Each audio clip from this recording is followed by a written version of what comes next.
we want to welcome our very special guest, David Wichman, who has a brand new book called The Four Rooms. He is the award-winning author, sex worker, content creator, and sexual freedom advocate.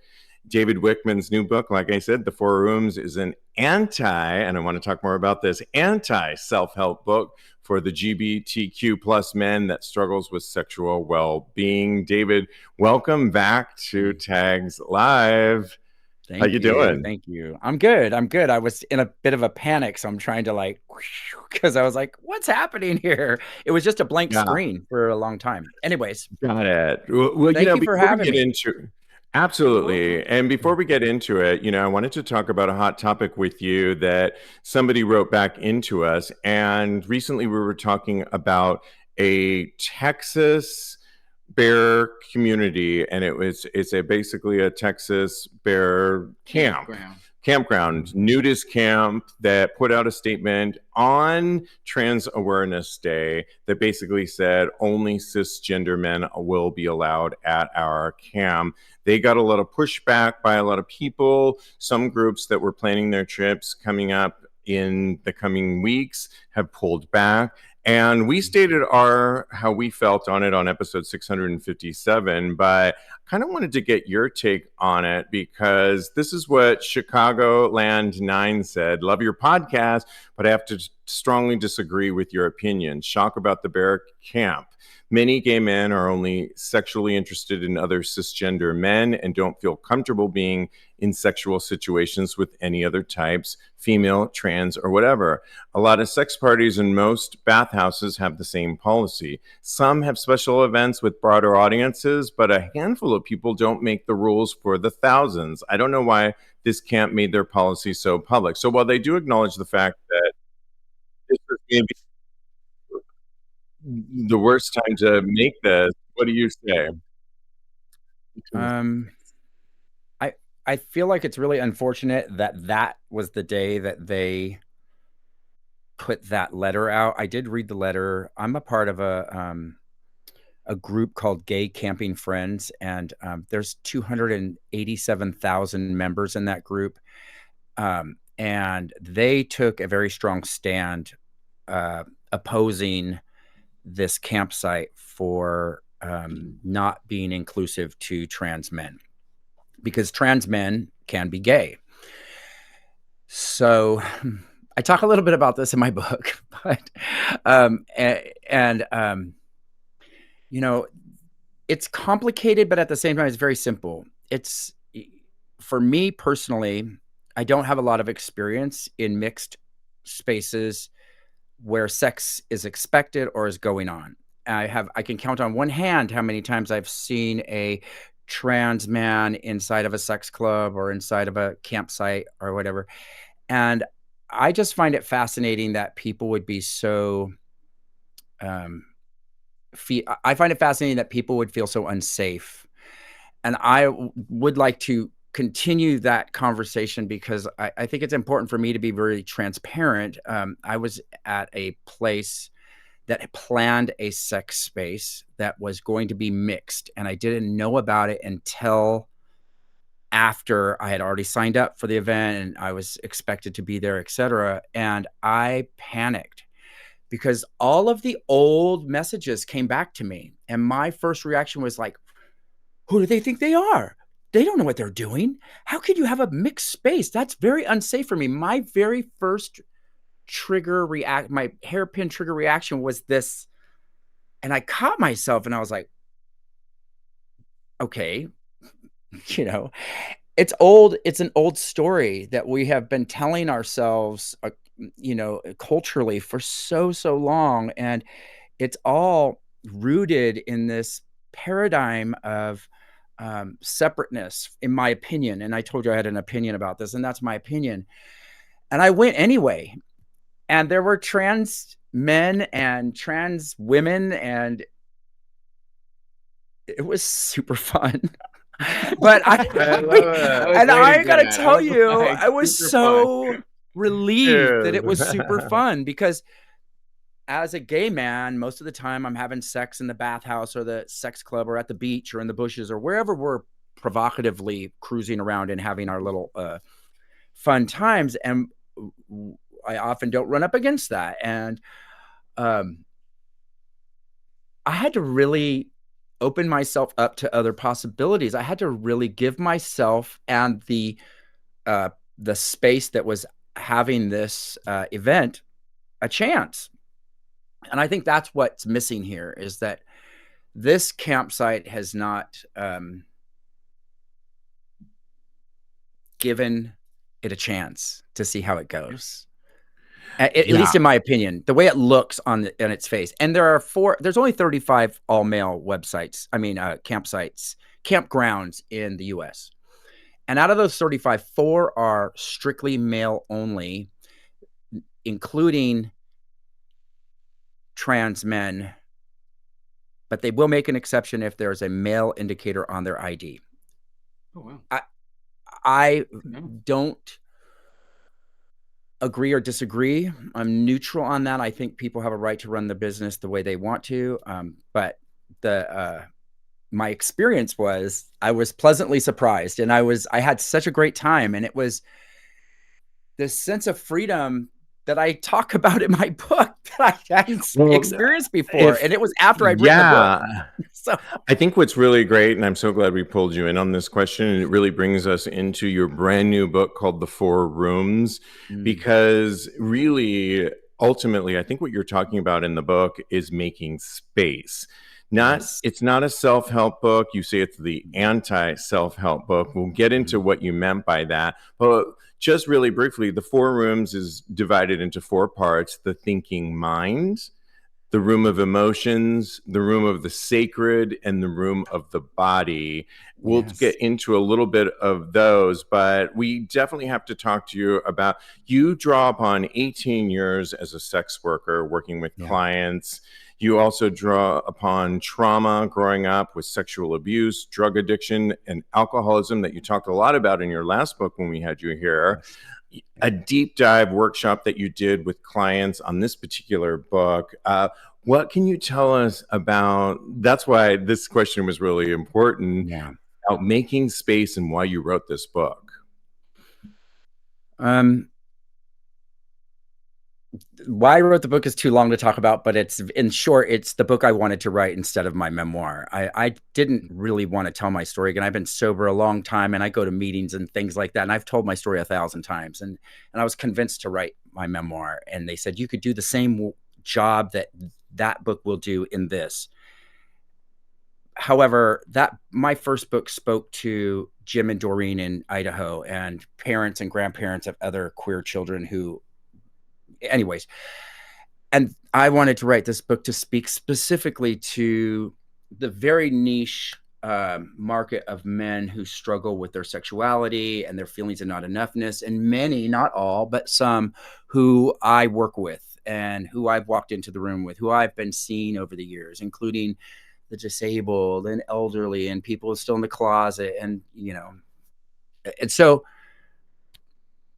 I wanted to speak to them in the first book, and I felt like I didn't get to do that.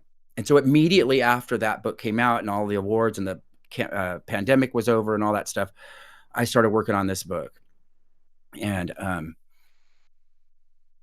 while I was working on this book, I was rediscovering all of the stuff that I wanted to say. And I really wanted to focus not so much on prescriptive self-help type messaging, but to really cultivate curiosity, to ask people to live in wonder instead of looking for answers. And so anybody who reads this book, if you want answers, you're probably not going to find them in my book. So yeah, I don't say if you do this, you'll get that. But I do encourage people to develop relationships with their ideas, their relationships to their talks. A lot of what happens in our thinking mind and in our emotions and our world and the stories we tell ourselves is that we try to change them. We want to overcome or fix or take this course or go to therapy and think that this message that I received when I was 6 years old, that I'm broken and that I don't belong and that I should be ashamed of myself, and etc. All whatever that message du jour is, it's not necessary. My theory, my hope is that we relinquish the idea to be rid of it, to actually allow it into the room, to make space for all of the messages that come our way, because they do show back up. And you'll hear terms like "I was triggered," or "I had an experience with another person. It reminded me, I saw somebody beating their wife," or whatever it is, and they re-experience the trauma, and then back in therapy we go. And my idea is that we don't try to fix it, that we invite it and explore it, and then we allow it to be right-sized and look for all else that is possible. I know that was a lot to say, so I apologize. No, it's beautiful. And it brought up a good question for me, because it sounds to me like you're saying that the trauma will always be with us. And that can come up in so many different ways when you're out there in the world. I kind of want to dive into how those ways can pop up for us when we're coming in. Like, from your experience, how have you seen that these things can affect us in our lives, and why we should learn to be comfortable with them, I guess, is my question. That's a great question, and they do come up. Even for me, I experienced a great deal of trauma in my childhood and in my growing up and in all of my dramatic story. If you read my first book, you know it's really intense. And the way that comes up is that, do I say my theory? My theory is I believe it's an imprint. And so if you know about imprinting with wild animals, you know that once a wild bird has been imprinted on you, it thinks you're its mother. And it develops this relationship and this dependence on you. And my idea in the book, if we work with the ideas of the problem or the trauma, and we allow it to be right-sized, realizing that the more we try to change it, it's kind of like, I wish I had a book here. It's kind of like anxiety. And this is relating to sex, love, intimacy, and sexuality. If we are anxiety-ridden, and my hands are anxiety, and anxiety is this big, and the only thing I see is anxiety. It's the only thing I'm thinking about. And every time I change it, don't think about an apple. Every time I think about it, every time I talk about it, I bet you're thinking about an apple, right? So it just gets bigger and bigger, and the wall gets bigger. And the more we step back and make room for the anxiety to exist, it doesn't go away. The whole other perspective joins us in the room, and there are other possibilities for us to pay attention to. There are other qualities that we contain. There are other experiences that we have that can help us co-regulate that experience. And so the invitation with the 4 rooms is, as we go through each room, we make room for the stuff that comes up. And I ask us to make room for fear. I ask us to make room for shame. I ask us to make room for joy as well. So, yeah, and that's my whole, trauma does come up. It comes up for me. I mean, if you look at my closet, I travel a great deal. I travel all the time. And I walk into my closet and it's just a shambles. It's just a disaster, and I'm not organized. And I stand in my closet and I'm traumatized by it. And I'm not traumatized, big T trauma. I'm just like anxiety ridden about it because I need to clean it up. We just talked about spring cleaning on episode 657, and he's not doing it. I'm doing it, but yeah, it's still a mess though, my closet. But yeah, right. It reminds me of growing up in this squalid house with chaos all around. But it's those types of things are called. It's a re-feeling, a re-experiencing of this experience. And so I'll turn to what else is possible. I'll turn to the idea that I can take one piece of clothing out and go put it on my bed and start to pack and do one thing at a time. And I'll really engage with who I am, and remembering that I'm not living in a squalid, broken down house with drama and trauma and violence all around me any longer. But it takes time. And so when we are dealing with our sexuality and our feelings of not enoughness, if we're not curious, if we're living in the idea that I'm too fat, I don't have a big enough, do we cuss on here or not? Dick. Yes. Okay. No one wants to fuck me.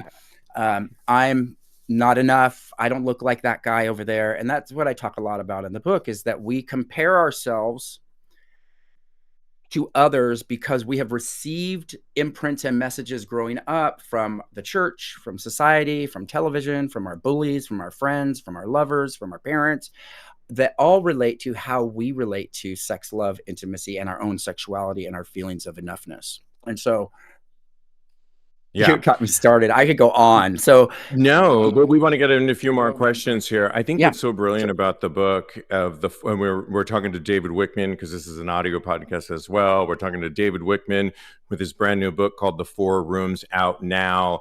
And one of the things that I think, as I completed the whole book and really got a lot out of each room, and we want everybody to experience that, is that it really is about making space in your home. We all want a bigger home, don't we? So making a larger home and not ignoring the things that come up. So a lot of things resonated with me. The whole room of emotions, and anger in particular. I used to deal with anger in a different way than I do now. And when I read that particular chapter, it brought up a lot of how I deal with anger now. I recognize when I see it coming in through me. I used to lash out inappropriately, that I have done a lot of work that I don't now. And that's what I made space. I made the room bigger. So now that I can hear that coming through, and there that is coming through, and now I have more space. And so that's what I think is really amazing about the book, is that you allow us to not say that we're going to get rid of it in this whole book, but that to make space for it, to recognize it, and to also get curious about what we're feeling. And you ask us a lot of questions in the book, but I had a question for you that basically said, as you say, as a sex worker, most of your time you have been the top. Most of your clients have wanted you to be a top in many situations, but to find balance for yourself, you've bottomed. Can you just explain a little bit more about that and what you meant by that? Yeah, sure. Let's get into that top and question. I bottoming. love that, though. I truly. So you've read the chapter on name tags. So you know, like I used to, I get name tagged a lot because I have a channel, I'm on Twitter, all these things. And I get this like David SF, the top guy got, and I tried to like live in that because my money was coming from that. And if I broke away from that scenario, I could lose my income, things like that. And those were all messages that the stories I was telling myself. And I started, being more versatile. But I believe, for me personally, for my self-care, for my own feelings of, desire, is that I love bottoming and I love being the top. I love doing it all. And I really enjoy connecting with other men, and so there's a method to that madness for me personally. From a business perspective, is if I'm spending all of my time, especially if I'm on a lot of my clients are travel clients. So I travel like 3-4 weeks at a time with them.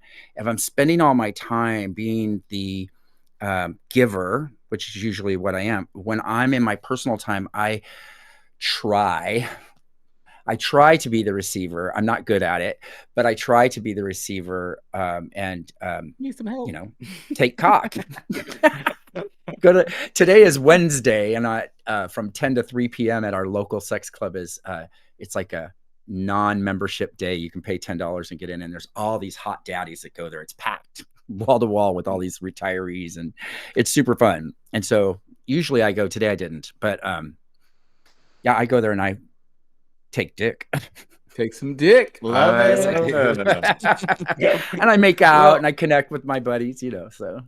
Love that. Well, on page 108, paragraph 2, you talk about beach cruising and hooking up and how that can be a sacred experience. I've been doing a lot of hooking up lately. Heard. She's on the internet. She's on the bathroom wall now. Oh my goodness. Who is you telling my business, Steve? I heard. I love it. Oh my goodness. I love it. Okay. All right. Well, now I'm a little embarrassed, but no, it's out there. Well, I'm curious how that experience to you and to everybody else can be sacred. Like, what should we be Yeah. doing? Because I'm taking notes in a journal so that I I don't forget noticed. them. Yeah. What do you call that notebook It's again? on the It's your, bathroom wall. Yeah, what do you call it? what's It's it called called again? What do you call it? Say it. It's brilliant. the hit list or something like The that. hit list. The hit list. I'm dying. I heard that. I was like, yes, he's journaling Oh his my tricks. goodness. I love it. No, because I'm very forgetful, and I have Yeah. had experiences in the past, and I've just forgotten all about them. So I'm like, I want to really take this moment and remember all of the experiences because they've been amazing. Well, some of them haven't been so amazing, but most of them have been amazing, and I want to Wow. be able to recall that again. Yeah, I love that. My thing about hookup sex is really written in was a space of resistance, and so there's a lot of talk and chatter out there from prospective sex coaches, etc., that say delete all your apps, don't go hook up, don't cruise, don't do all that stuff, because even on one of your podcasts, people were talking about sexual addiction instead of sexual compulsion. But Yeah. so it's, for me, I feel like when you're cruising, it's 90% energetic. It is not, you see the guy, I'm going to, I want to be with that guy. He's exactly what I want. I think there's a template there that, yes, I'm attracted to that physical body, or I think that's hot. You don't always, especially if you give yourself a chance, you don't always know who you're hooking up with. And I know that's a controversial thing to say, but when you're at the beach and you're cruising and you hook up with somebody, you don't know their politics. You don't know their preferences all the time. You don't have, oftentimes, traditionally, there isn't a lot of conversation. It's just play by the feel method, right? Like, I got this urge, I got this sensation, we're making out, I touched his cock, he touched my cock, he touched my ass. They're signaling, and all of these subtle signaling comes physical, but it's also energetic, and you kind of catch it, right? And when you're cruising, when you've been rejected or when somebody's not interested, they turn their eyes away. It's really that simple. The reason why I believe that it's very important and sacred is because if we are spending all of our time looking for Mr. Right or MX Right, whatever the one, and we haven't practiced, we haven't found out and gotten curious about what we really enjoy, we haven't given ourselves a chance to bottom or top, because we've decided maybe possibly somewhere along the way that we are this thing, right? And I talk about this in the book. We've decided I'm a top. I've decided I'm a top. I'm only going to top. I don't like bottoming. And that may very well be true for a lot of people, and that's great. But there are 1,000 other things that you can do that are more receiving, and they're more submissive-ish in, passionate engagement. And so I feel like it's important for people to get out and I say it 1,000 times in the book, I think, practice, practice, practice, because nobody's standing there in high school or after high school or when we're saying, I'm going to show you how to have sex and connect with guys and develop relationships. And, and we can take all the courses we want. We can do all of the self-help stuff we want and learn from our mentors and people. But unless we are actually practicing and engaging with a variety of men, whatever your type is can be flexible, and we stay curious, then we open ourselves up to more information. And that information we take on, and some of it we let go of. And like you said earlier, some of those hookups were super hot and some were not. There's a lot of information in each one of those, and I'm dying to read your hit list because I'll send it to you.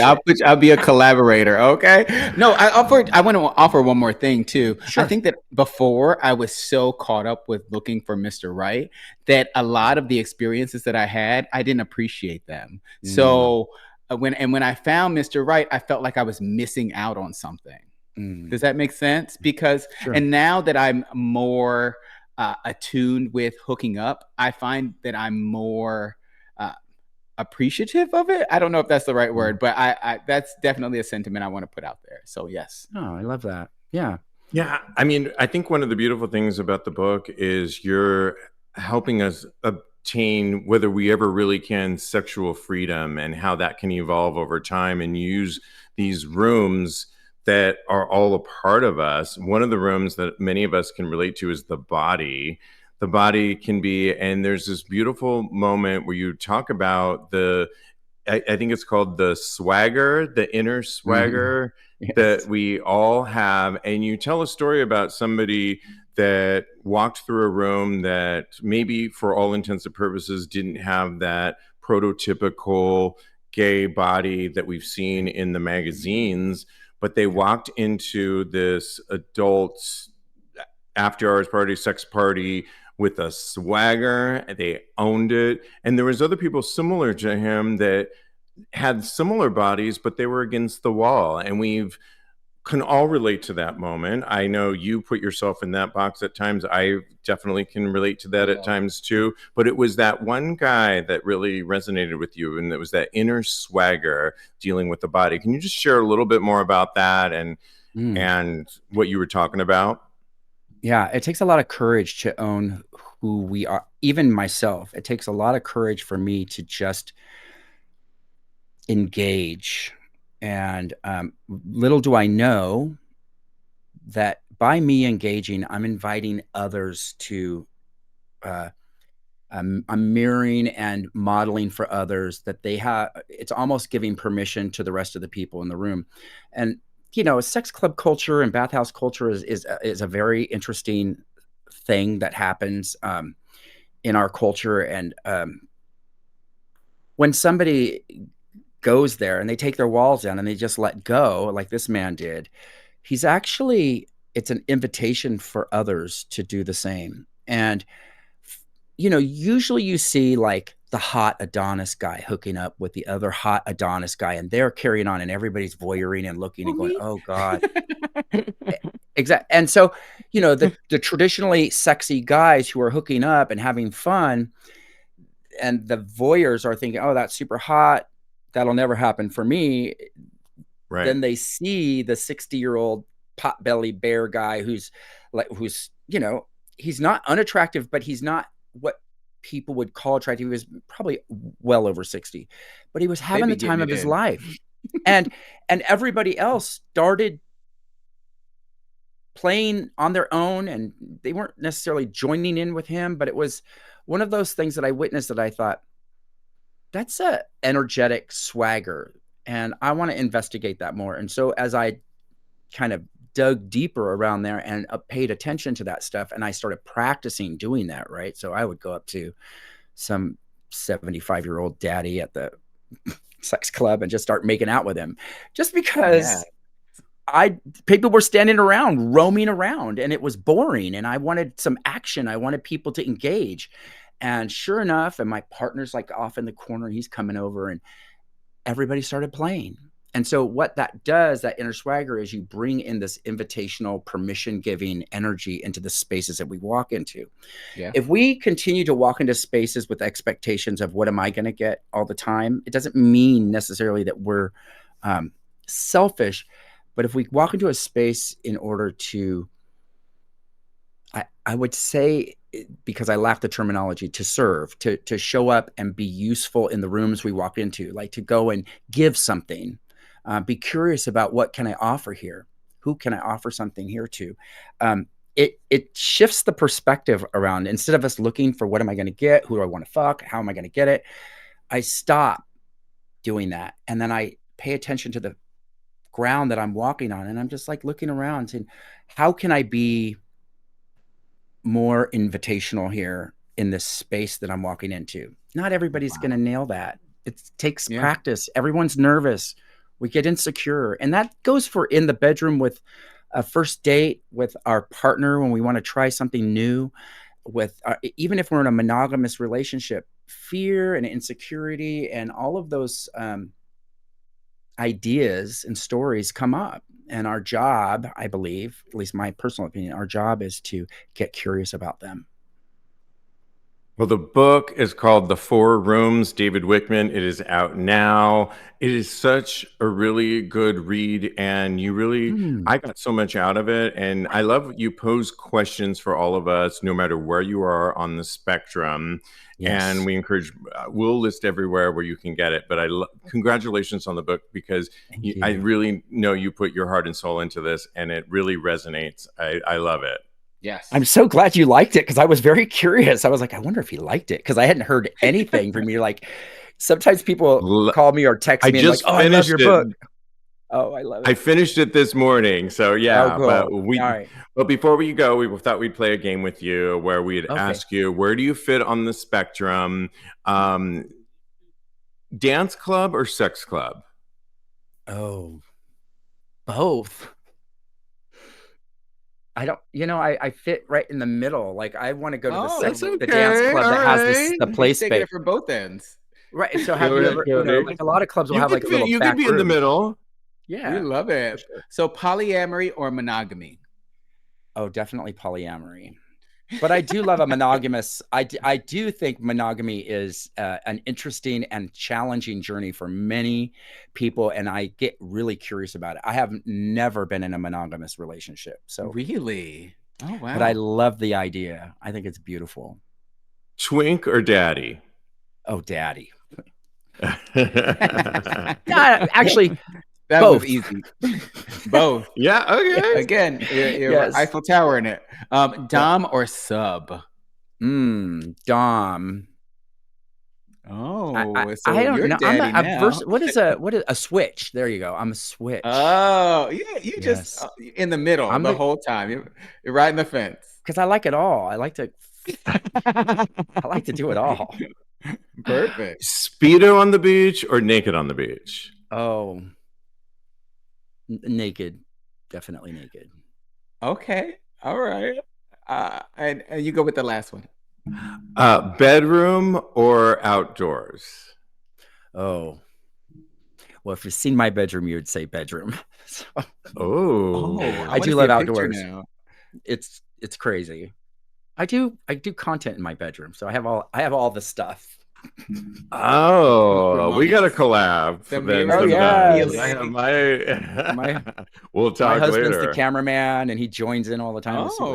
It's super fun. Oh, I love a cameraman joining. That's my favorite part of a scene.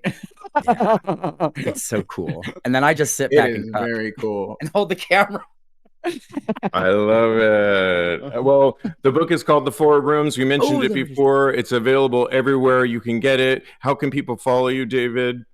davidsworld.me. It's that easy. davidsworld.me on Instagram. davidsworld.me is my website where my book is available and all of the events. I'm doing tons of book signings at sex clubs and resorts and bookstores and all kinds of fun stuff. So regular bookstores, not adult bookstores, but clothing optional resorts for men, etc. So I'm having a blast with this book because I didn't get to tour the first one. So this one I'm definitely touring.